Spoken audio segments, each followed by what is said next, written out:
It gives me immense pleasure.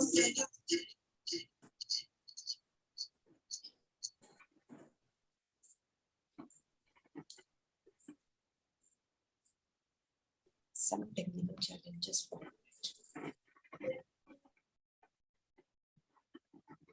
It gives me immense pleasure.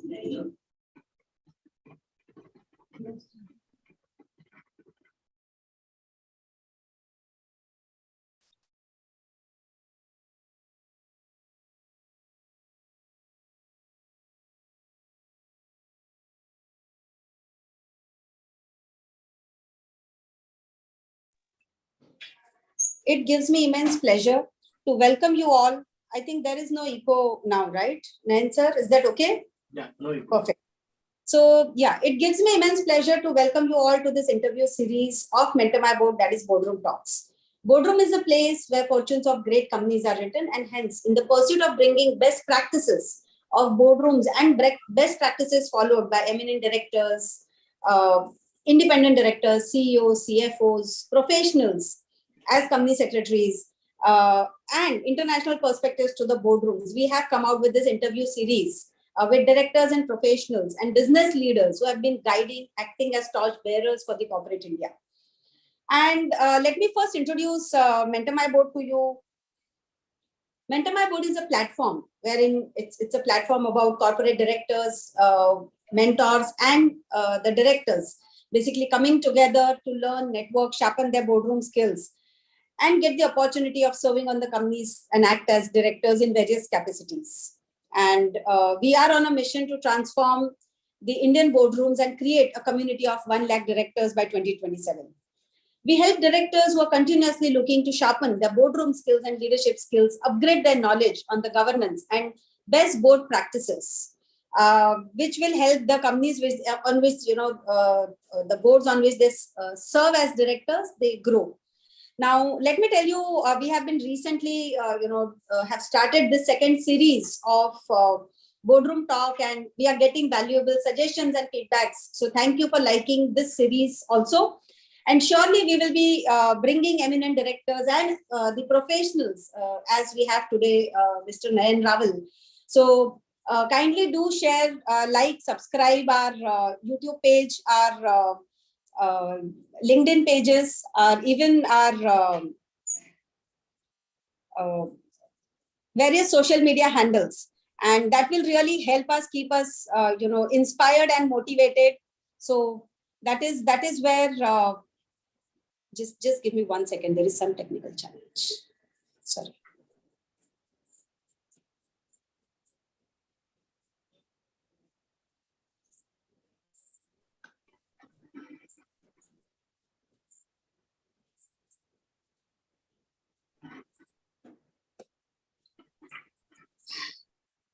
Sorry. So that is where that will help us and keep us inspired and motivated. And we also have, in this Boardroom Talk series, our mentor, our advisor to Mentor My Board, and a wonderful, strong support, Ms. Bharti, who is joining us from Chennai. She is having 3 decades of experience as the company secretary, compliance officer, and very specifically, if I tell, she is GRC compliance professional. So she is Senior Vice President, Star Health, and entire lockdown, I remember we have done so many Boardroom Talk series, and it's indeed pleasure to start it again. So over to you, Bharti, for taking the interesting conversations ahead with Nayan Bhai. Welcome, Nayan Bhai, to this conversation series called Boardroom Talk. So over to you, Bharti. Amazing. And first of all, apologies. Internet, as usual, just this is the first time it's happened in the Boardroom Talks, but it gave me a little bit of a problem. So good evening very much to both of you all, Nayanji and Divya. Good evening. Good evening. And there are a host of interesting questions which I would like to ask of you, because I know you from before also. And the topic of evaluation of brand image or IP, intellectual property, which also entwines with the goodwill, that's a very interesting topic, particularly because it is intangible. So as we have had a number of instances, of recall of products, or destruction of products, or stuff like, even as in the case of vaccines.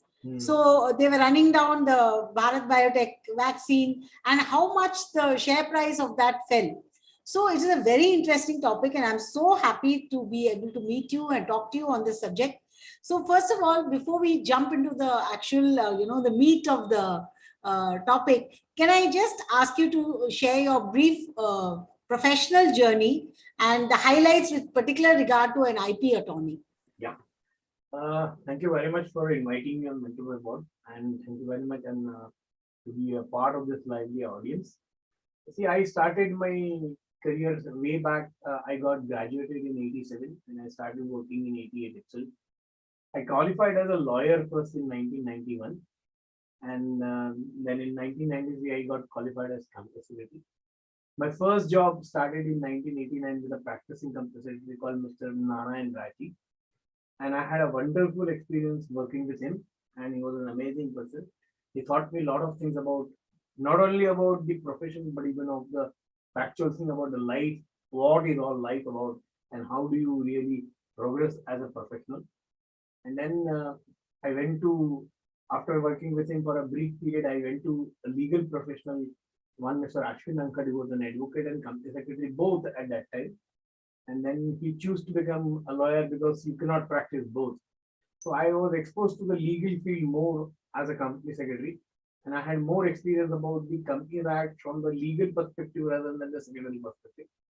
Then I went to corporate. I worked with an organization called Hindustan Allies, where I did a lot of public issue work in a year, and that time just post liberalization had just started in 91. So in 92 to 93 and all that, there were a lot of public issues which were coming out, and I was a part of it. Then I was also in merchant banking. My last employment was in merchant banking, and then merchant banking had turbulence after one of the biggest episodes in the country called MS Shoes debacle in 1995. And since then, I started my practice as a company secretary. Fantastic. And yeah, coming to my IPR journey, it actually started when I was in my third year LLB. And in those days, there were nobody who was formally teaching IPR to anybody in this world. So in third year LLB, I had taken an optional subject. We had two optional subjects, and which were taken as specialized subject in LLB. Right. So I have taken a trademark as a subject. So my principal in government law college, I did my law from government law college. GLC. Yeah, GLC. So she called me and she said, I said, Nine, you have taken this subject, but there's a problem, you will have to give an NOC to me. I said, what is that NOC? I was not knowing, I was a student. He said, you will have to give no objection that university or college will not provide any assistance, any material to teach you this subject. You will be on your own for this subject. Wow. Dependent studies. Dependent studies. So in those days, we had one professor who was actually practicing in ITR. He said, why don't you go and speak to him? If he is able to help you out, to guide you for this subject, I will allow you to take this optional subject. Nice. There was one fabulous teacher whom I came across in my life called Professor Darwala. Okay. And he was a very wonderful lawyer also. He was a very famous person in IPR. He just expired some few years back. But throughout his life, he had been a teacher and a guide to me. But he said, Nayan, you cannot take this risk. It's a third year LLB. He said, I am growing old. Life is uncertain. Why you want to take risk with your career? He said, you want to learn IPR, you complete your LLB and come to me. So that denial of that subject was a big reason for me to really try to find out what exactly is in IPR. So is it that difficult or what something? Correct. So I kept on trying to learn myself, understand myself. Even Professor Darwala helped me a lot. So this was around 20 years back? Yeah, it was 2021, 22 years, more than that. It was somewhere in 91 it has happened. Okay. So I was trying to understand why it is so. And finally, my journey ended in 2001 or 2002, where there was a formal institute called IIPS in Mumbai. And they had announced a course on diploma in patent law. Of course, I had difficulty in getting it because it was a very costly course. But still, somehow I went into that course. I didn't know where the money came from. It was a divine's blessing on me. Right. And somehow I went into it. I completed that course and then I never looked behind. And for last 20 years, I'm only practicing IPR. Wonderful. Yeah. So that's my brief journey about professional as a starting as Especially the part about independent studies. Yeah. I've heard about it, especially from the UK universities, but it's very unheard of in India. So I'm really impressed. I really feel students of today's generation do have a lot of opportunities to learn. These opportunities are not that, but still, if you have that inclination and that burning desire, you can make it. It's not that difficult in this way. Perfect. Of course, easy things are not achievements, so you need to meet challenges in life. Absolutely. And easy things are not worth achieving also. Yeah. At the end of the day. Yeah. Going to the next, observation which we had from your resume and what you have been describing, you have been a company secretary on, we would like to have your observations on what are the levels of governance in different types of companies, like for example, private companies or family oriented companies, or for example, MSMEs. What do you feel, or promoter run companies in so many words? What do you feel are the levels of governance? What is the aptitude for, growing it? What is the appetite for increasing that level of governance?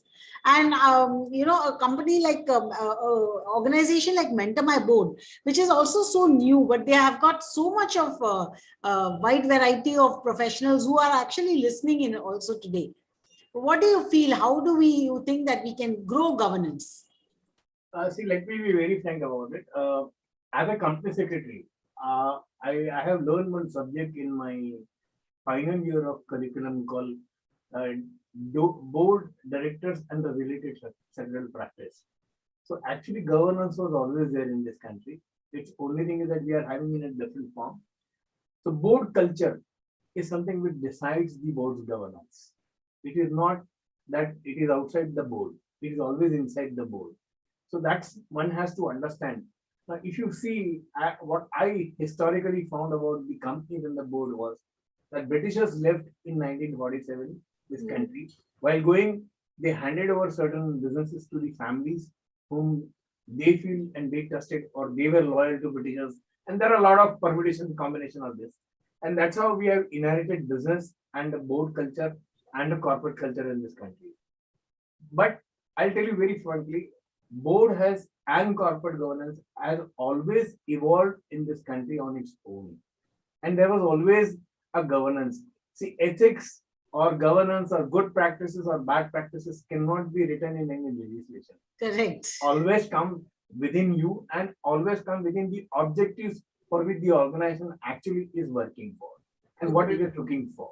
So board and governance was always there. Like if you see the kind of governance the Tatas have been doing it, I am really exceptionally trying to find out one reason for so many years that every company has a model.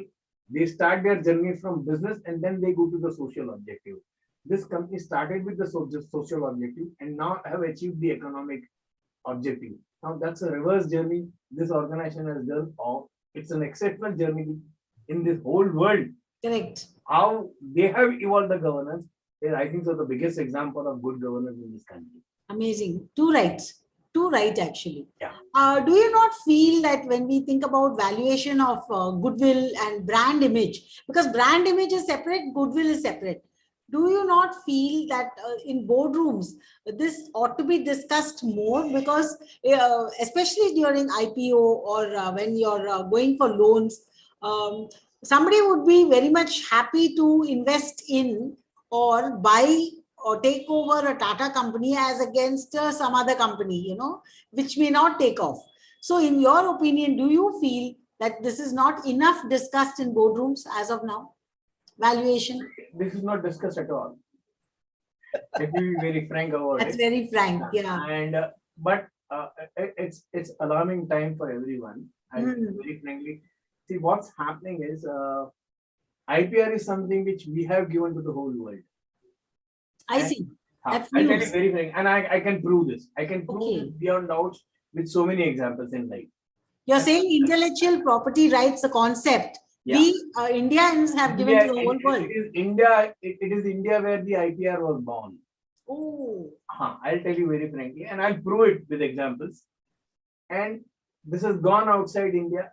It has been taken from India. They nurtured it. They factored it. They progressed with that, and now it has been thrusted upon the India. And that's very much a like yoga. Very Huh. much like yoga. Yoga itself is a very big IPR issue all over the world. Correct. And I'll prove this, that a first trademark was registered 3,000 years ago. First trademark was actually born in India 3,000 years ago. In those ancient times, the Indians were very famous in carving and cultures. Like if you see huge monuments, types of heritages we have in this country, our culture, we have 64 different cultures which we have developed and converted into art and everything. 64 different cultures. It's our civilization has taught to the whole world. So the first trademark was born in India. Oh, It so happened in those days, 3,000 years ago, we used to supply or we used to actually provide sculptures and antique pieces to the Mughal emperors in Middle East. okay. And in those days, we used to ship them and it is to reach to them. And they were very fond of unique sculptures and antique pieces which India has to provide it. And in return, there was no money exchange. It was always a barter exchange. So we used to get precious stones and a lot of other wealth.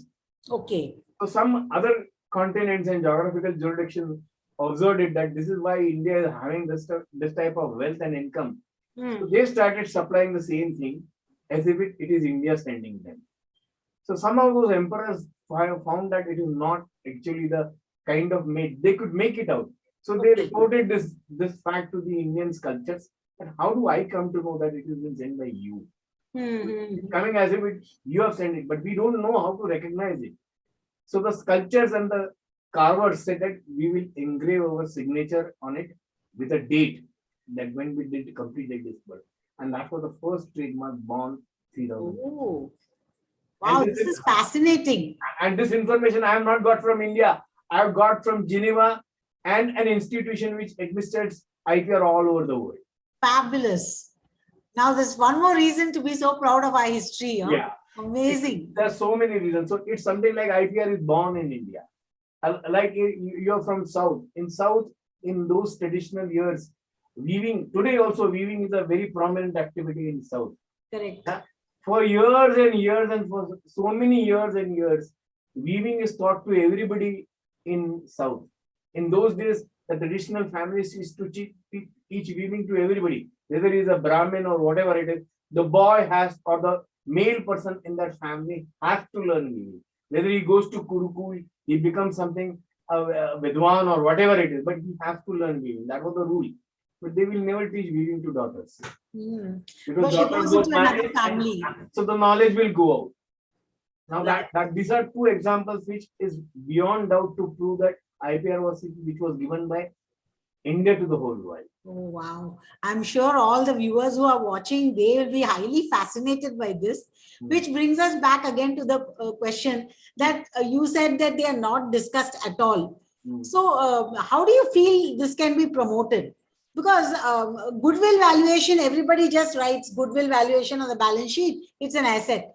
But the brand image and the risk which is there, because recently also I was just taking one class for women, and we were talking about the fact that how does your brand get affected? And accordingly, how does your business get impacted by the risk? I'll tell you one thing, as a company secretary, though I am practicing as a lawyer, the company secretary will never die, because what I am today is all because of my qualification as a company secretary. Let me be honest and frank about it. I happened to come across the balance sheet of Reliance, and I saw that there are almost 15 to 20 pages in Reliance annual report devoted to the kind of brands they are owning it. And I could not understand why that is reported, because there's no regulation in this country which says that you have to report this brand. So why is he doing this? Correct. So then it gave me and really thought that why he had done, and I could not find the reason. And somehow I started inquisiting about it and trying to inquire about it, and I landed that New York Reliance was the first company to get listed on New York Stock Exchange. It was the first company to be listed on the New York Stock Exchange. Yeah. Wow. and by listing, they are actually bound to comply with the corporate governance code of that, which is called as Sarban-Oxley. And Okay. Sarban-Oxley makes you take your brands on your balance sheet. Fantastic.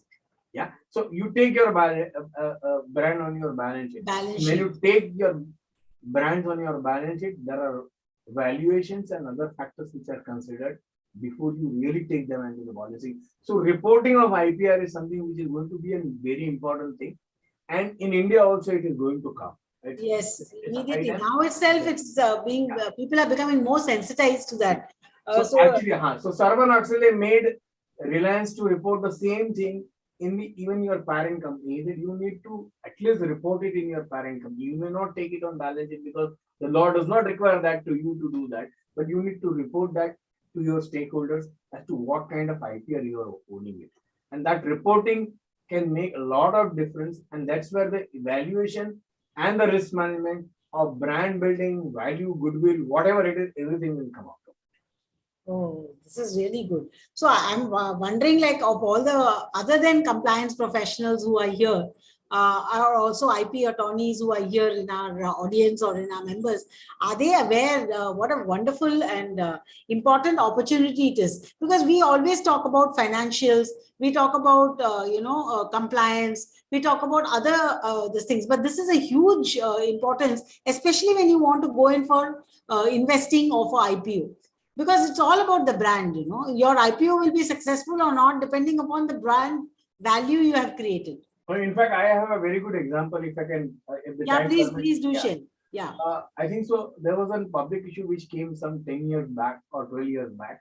That issue was about Lovable, the company which makes undergarments for the ladies. Right. Yeah, and he wanted to come with a floating price public issue. Oh. And then he had given the required documents and everything to the SEBI. So SEBI made a small observation. Is that the kind of quantum of business valuation you are having? It is very, we feel very risky about you going for an issue with a price band. Or it is better that you go for a fixed price rather than a floating price. So the company and the merchant bankers are very keen on going in. It says, how do we sort out this issue? Now, we cannot bring business valuation overnight about this. Can we, or that can happen only through a merger or amalgamation. So how do we do this? So they decided to value the brand. And so they appointed an independent foreign valuer. And that's where the brand valuation was done. And to the surprise of the company and the merchant banker, the brand valuation came out to be more than the business valuation. Wow. More than the enterprise value, yes, the valuation of the brand was there. Yes, wow. For the simple reason, that brand was doing very well in those days, but it didn't have national presence. So the valuer said that if you go for a national presence and if you factor the future economic benefit of your brand, this is what you can earn. And this is what you actually deserve to be valued in terms of the brand. So doesn't, something called as an extraction theory in intangible valuation. Yes, there is. You do your complete business valuation. How much has IP contributed? Right. Yeah, it's very simple. Like this is a Bisleri bottle. It has a water, it has a shape, it has a brand. If I remove the brand, what is the value of this product? Yeah, it's almost about 60-70% except for the shape of the bottle. I think nobody will buy. Yes. Nobody will buy because they will think that it's a tap water somebody has made and you're selling it. Absolutely. So how much that brand is contributing to the product, how much that brand is contributing to the business. That is something which is most important. In intangible valuation, what are the premise and what are the objective for which you are doing valuation makes a huge difference for valuing your idea. Wonderful. And this is the reason why it should be talked about more in corporate boards.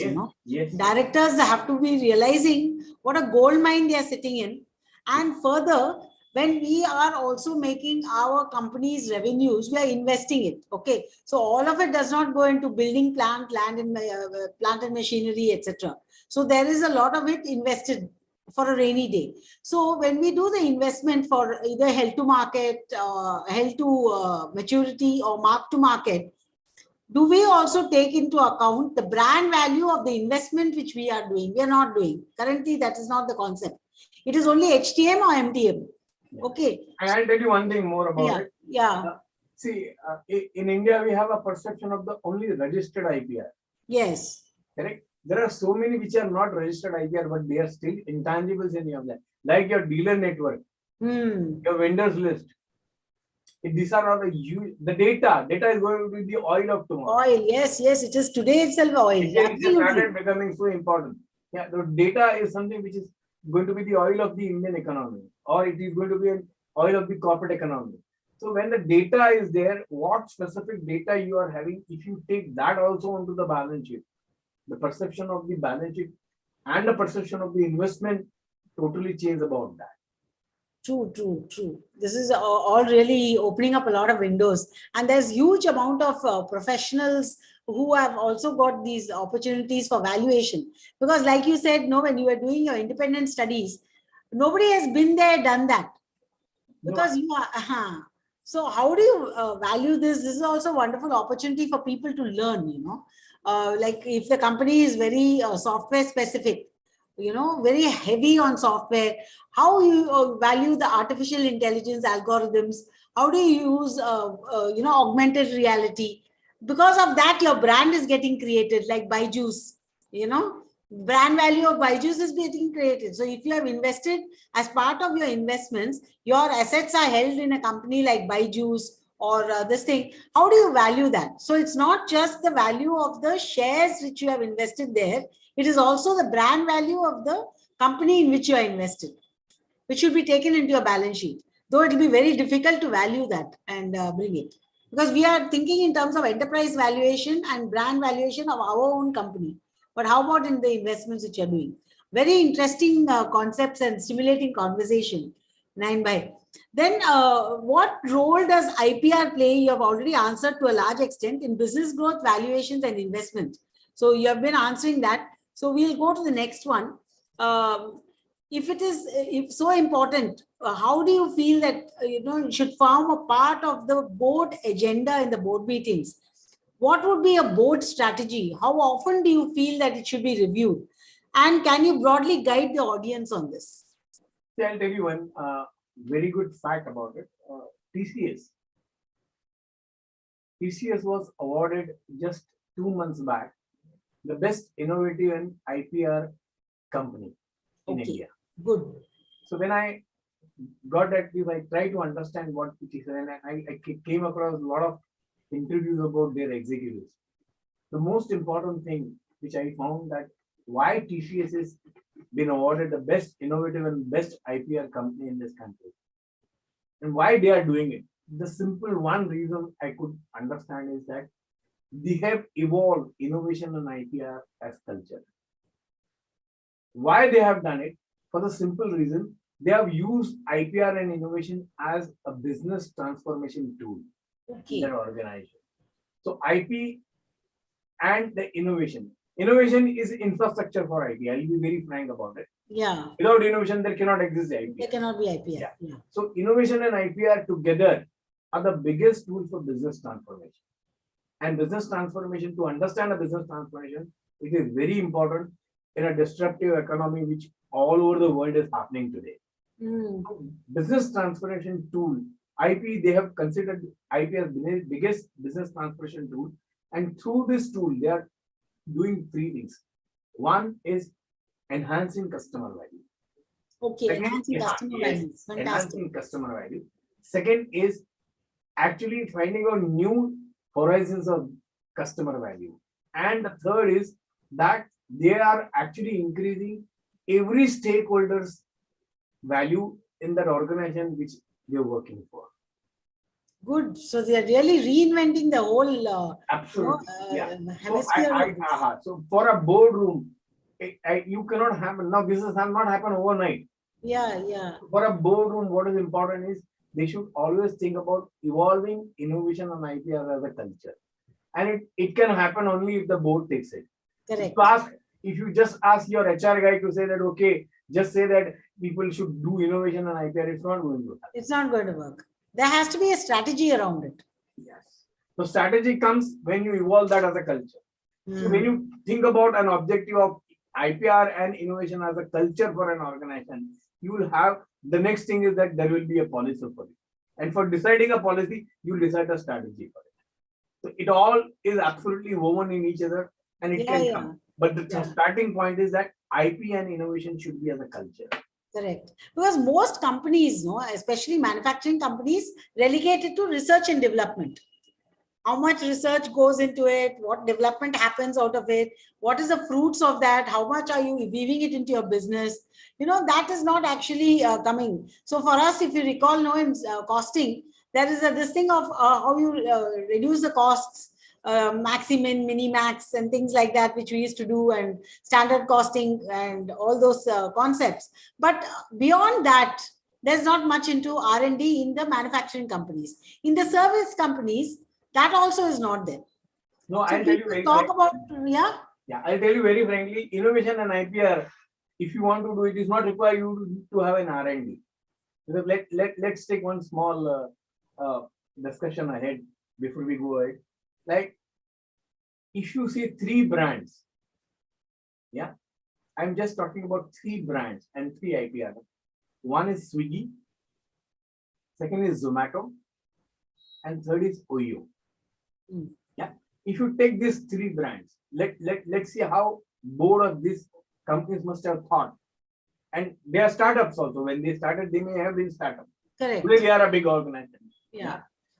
Does Swiggy owns any restaurant? Does Zomato owns any restaurant? No. Does Oyo owns any 5-star property? No. But these 3 brands are most important in those respective industries.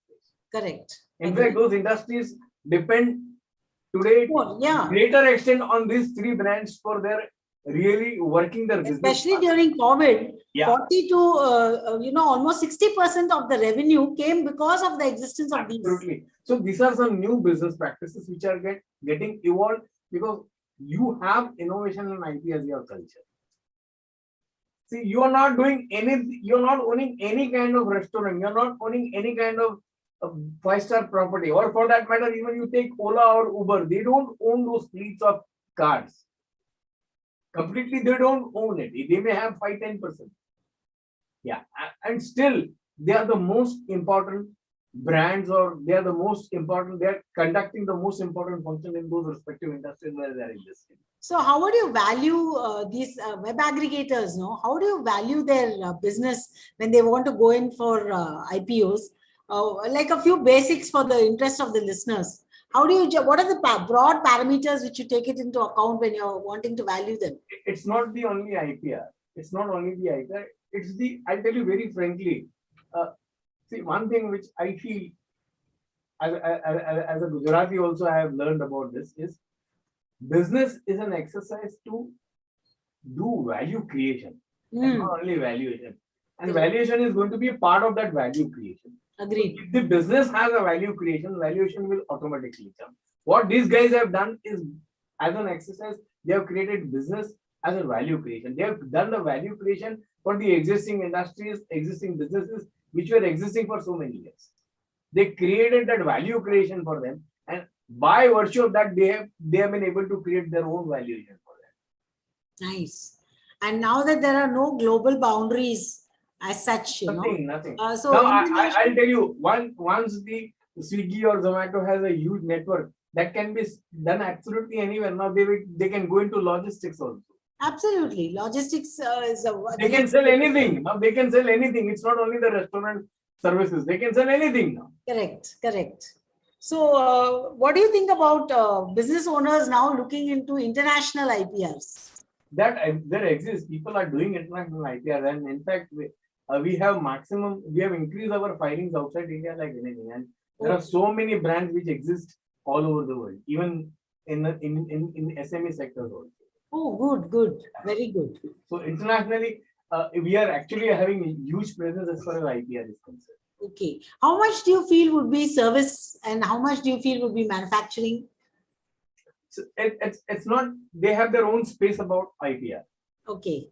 Because see, actually, it's very simple that as a software company, when I'm doing an IPR, Huh. I'm not doing IPR of only my brand or my product. There are so many things which can be considered as IPR. Like it's one product, many IPR. Correct. The Correct. principle is one product, many IPR. So manufacturing may have one product but many IPR. Service may have one service but many other aspects and dimensions for IPR. Like Swiggy, for example, the network of all their Itself is tangible. this thing. Only the brand. Yeah. And the thing is that they have created a new business practice. Like I'll tell you, in one case, one person came to me. He said that it's just the safety and safeguard and hygiene manuals that I have prepared. Okay. I was having safety and he was thinking it's a very ordinary thing. So we registered that as a copyright for him. And now those safety and hygiene manuals are not only used in hotel industry, they are used in every industry where there are concerned with the people involved in activity. Okay. Nice. So it's Nice. how your applicability is. Like one of my clients, we went for valuation. He was into maintenance engineering, and he was doing maintenance engineering, and he had certain patents and technology as far as steel industry was concerned and metal industry was concerned, metal and steel industry. So when we started doing the valuation, he said, "What are you doing? You are dealing with corrosion. You're trying to give solution for corrosion." Yeah. So he said corrosion does not only exist in steel and manufacturing, Hmm. steel and metal. Why don't you think about shipbuilding? Why don't you think about various other factors where corrosion happens? So Yes. they didn't know that there are an applicability of that technology in various other industries. Correct. It's only where your direction of thoughts go, how you're exposed. So it's the design thinking when you do about your IPR, it will increase your valuation and it will increase your investment opportunity. That was my next question, because design thinking plays such an important part in this. Because first of all, you are like you were talking about customer, developing new horizons for customer satisfaction or customer delight. So first step to that is design thinking. If you don't have empathy, you're not able to go into the customer's shoes and then understand what he wants and how far you have achieved, his satisfaction. It's all about, I have this to offer, you take this. That's all. Currently that is where we are. That space is where we are at. This is shifted. The earlier traditional business was business centric. Business is to give something and customer is to get adjusted. Now Yeah. it's the other way around. What customer needs it. Yes. The whole perception is it's customer centric business which are more successful.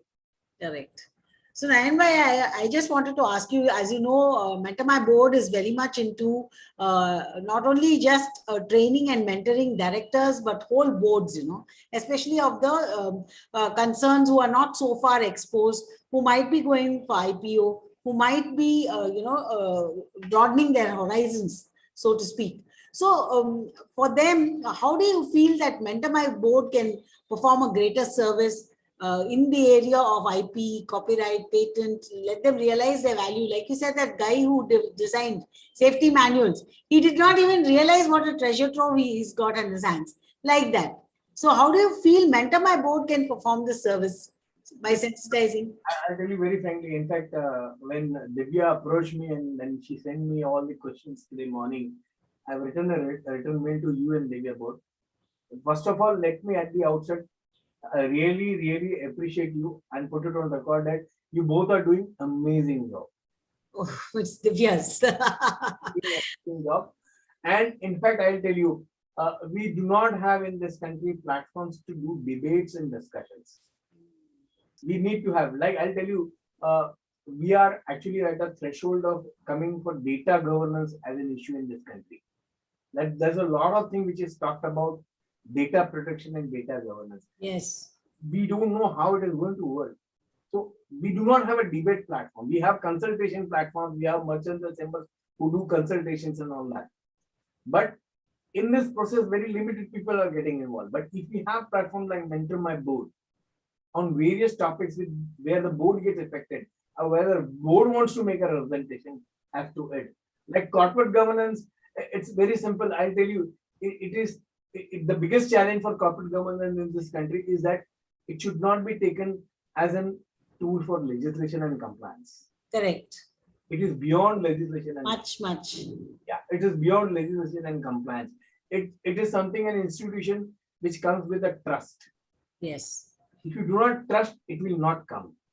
Yeah, there is somewhere where people have to, either the regulators will have to trust the corporates, or the corporates will have to start trusting the regulators. Correct. If this thing happens, then only we can really achieve the real purpose and objective of corporate governance.